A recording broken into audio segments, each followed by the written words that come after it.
नमस्कार, मैं एसपी वैस। आज एमपीपीएससी मेंस हिंदी का पेपर का क्लास दूसरा लेके आया हूँ। चलिए देखते हैं संक्षिप्तीकरण दूसरी क्लास में। पहले परिभाषा देखते हैं। देखिए परिभाषा में लिखा है कि किसी विस्तृत विवरण, सविस्तार व्याख्या, वक्तव्य, पत्र व्यवहार या लेख के तथ्यों और निर्देशों के ऐसे संयोजन को संक्षेपण कहते हैं जिसमें अप्रासंगिक, असंबद्ध, पुनरावृत्त, अनावश्यक बातों का त्याग और सभी अनिवार्य, उपयोगी तथा मूल तथ्यों का प्रवाहपूर्व संक्षिप्त संकलन हो। अर्थात किसी दिए गए लेख या अवतरण को 1/3 भाग में परिवर्तित करना संक्षेपण कहलाता है। देखिए यहाँ पे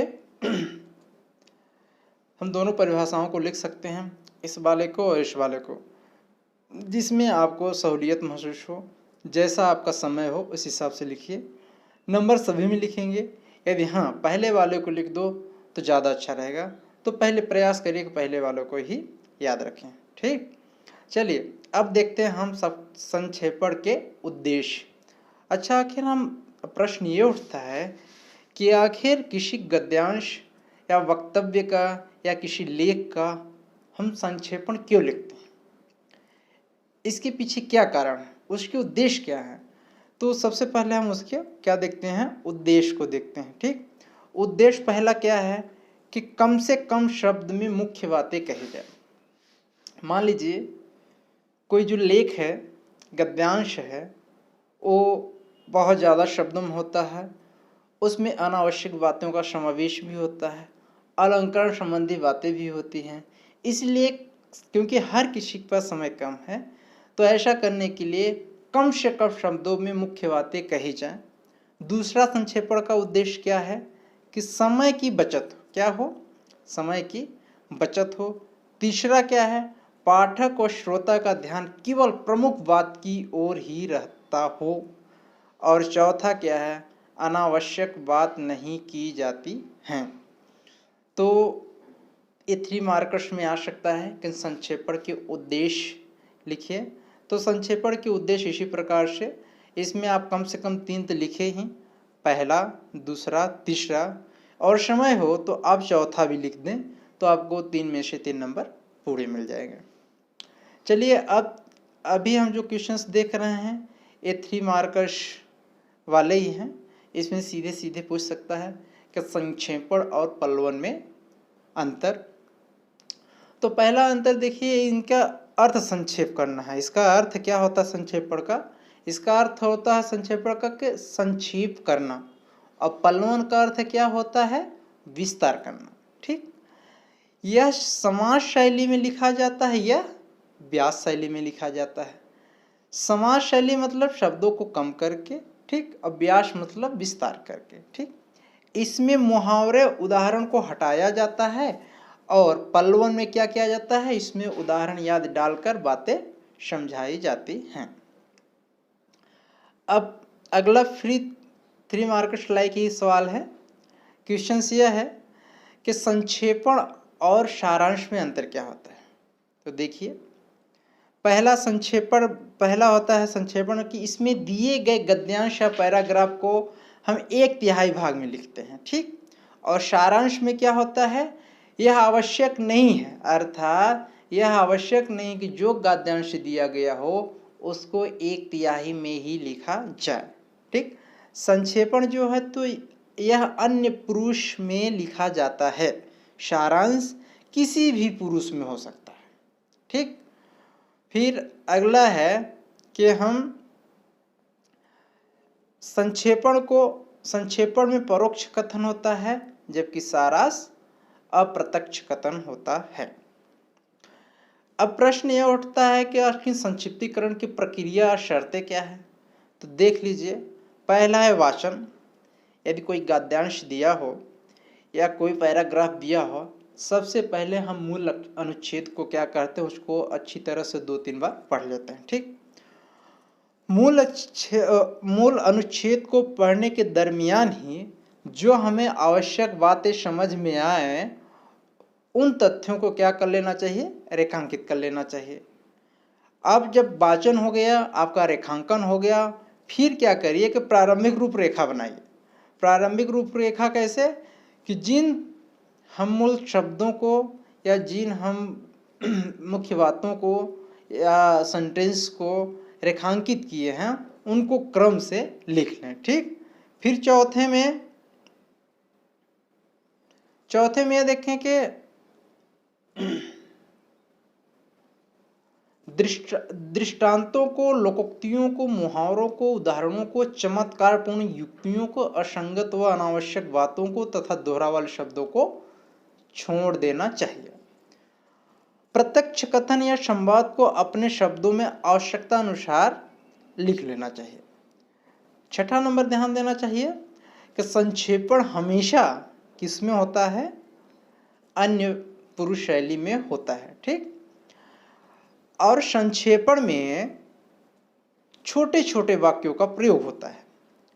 संक्षेपण अपनी ओर से किसी भाव या विचार को नहीं जोड़ना, मतलब कि संक्षेपण में जो भी लेखक है अर्थात जो संक्षेपण कर रहा है, लेखक की किसी भी अनुच्छेद को, जो अनुच्छेद में होता है, वह संक्षेपण करते समय किसी भाव या विचार को अपने तरफ से कोई नहीं जोड़ सकता तथा मूल विषय को समझाने का प्रयास नहीं करना चाहिए, क्योंकि आलोचना एवं टीका टिप्पणी का प्रयोग नहीं करना चाहिए। ठीक, अब अगली बात है कि कभी कभी संक्षेपण के लिए शब्दों की संख्या दी जाती है, तो यथासंभव उसका पालन करना चाहिए।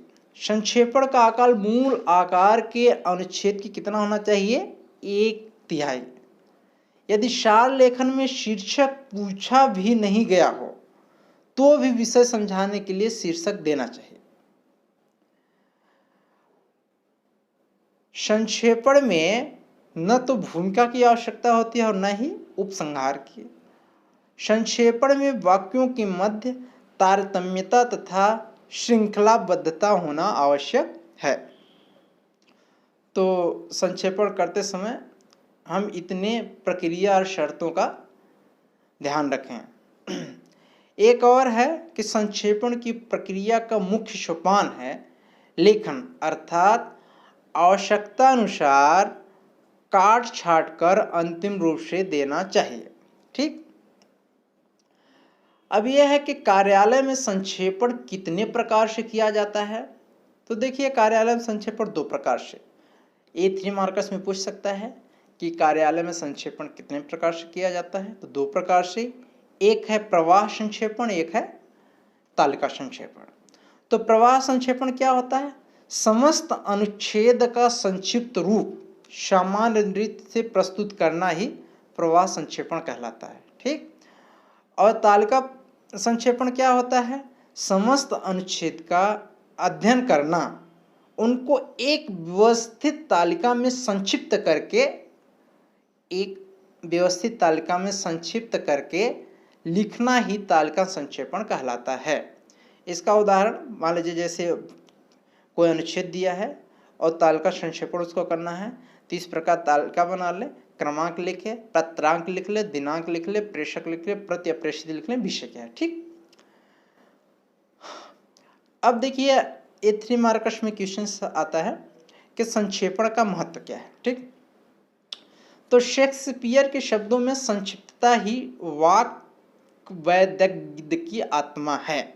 इस प्रक्रिया से पाठक या श्रोता का न केवल अमूल्य समय बच जाता है, बल्कि वह अनावश्यक विस्तार में उलझे बिना मूल कथ्य को सरलता से आत्मसात भी कर लेता है।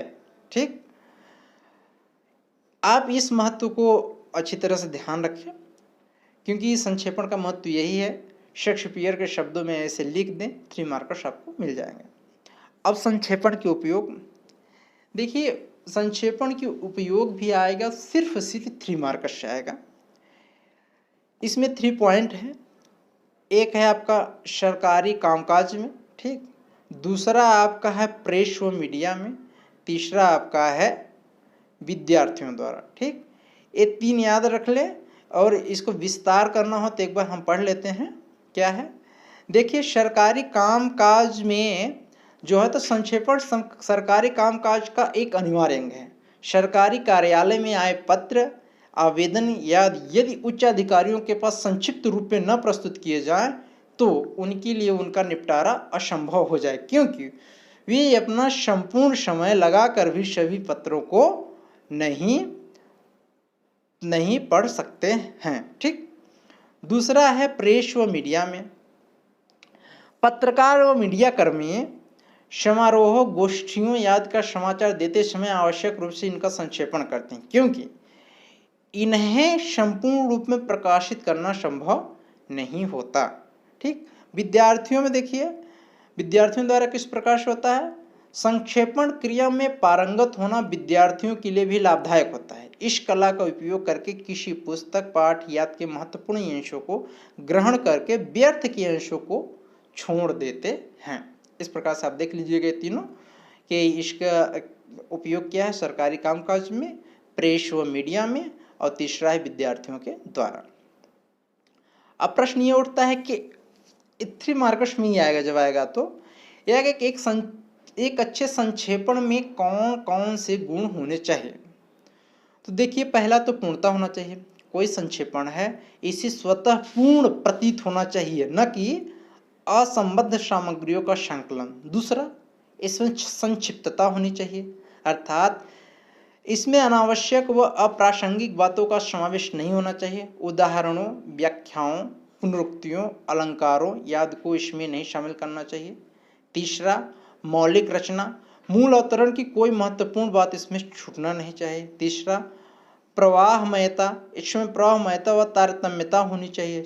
पांचवा, अस्पष्टता, इसमें स्पष्ट व प्रभावोत्पादक होना चाहिए। ठीक, अब इसका जो छठा है शीर्षक, किसी पाठ का संक्षिप्ततम रूप होता है उसका शीर्षक। शीर्षक में संक्षिप्तीकरण का मूल भाव समाहित हो जाना चाहिए। शीर्षक ही किसी रचना का वह मुख्य द्वार है जो उसमें प्रवेश करने के लिए पाठक को प्रेरित करता है। इसलिए शीर्षक को पाठ के केंद्रीय भाव को व्यक्त करने वाला, संक्षिप्त और आकर्षक होना चाहिए। संक्षिप्तीकरण का शीर्षक अवश्य देना चाहिए। ठीक, तो ये 6 पॉइंट याद रखिएगा। अच्छे संक्षेपण में कौन से गुण होने चाहिए, 6 गुण होने चाहिए। जब 3 मार्कर्स में लिखें आप अधिक से अधिक सिर्फ 4 लिखें, 4 से ज़्यादा ना लिखें। और में मुख्य पूर्णता, संक्षिप्तता, मौलिक रचना, प्रभावता। ठीक ना, और मान लीजिए कहीं वैसे 3 मार्कर्स से ज़्यादा आएगा नहीं, यदि आएगा तो 5 नंबर में आएगा, तो उस हिसाब से आप इसको 5 नंबर लिखने के बाद इसका विस्तार भी कर दीजिएगा। चलिए अगला अब हम देखते हैं, एक उदाहरण देख लेते हैं। उदाहरण कुछ इस प्रकार से है। एक 99 शब्दों का गद्यांश है। क्या है, पढ़ते हैं। किसी देश की उन्नति एवं अवनति उस देश के साहित्य पर ही अवलंबित है, चाहे वह देश को उन्नति की चरम सीमा पर पहुंचा दे और चाहे तो अवनति की गर्त में गिरा दे। कवि रवि की पहुंच से भी अधिक प्रकाश करता है। वह निर्जीव जात में प्राण प्रतिष्ठा करता है और निराशापूर्ण हृदय में आशा का संचार करता है। वही राजनीति को प्रेरणा देता है तथा राजनीतिज्ञों का पथ प्रदर्शन करता है। वही अतीत के गौरव गीत गाता है और साथ ही भविष्य की स्वर्णिम कल्पना करता है। वही सोई हुई जाति को जगाता है और उत्साह का संचार करता है। कुल 99 शब्द हैं, 1/3 इसका 33 शब्द होगा। तो इसका थोड़ा सा देख लीजिए कैसे लिखा हुआ है संस्कृत निष्ठ रूप में, कि देश का उत्थान पतन साहित्य पर ही निर्भर है। जहां न पहुंचे रवि वहां पहुंचे कवि। साहित्य निर्जीव लोगों में प्राण प्रतिष्ठा करने वाला राजनीतिक का पथ प्रदर्शक, अतीत का गायक और भविष्य का स्वप्न दृष्टा होता है। इस प्रकार से आपका क्लास 2 समाप्त होता है।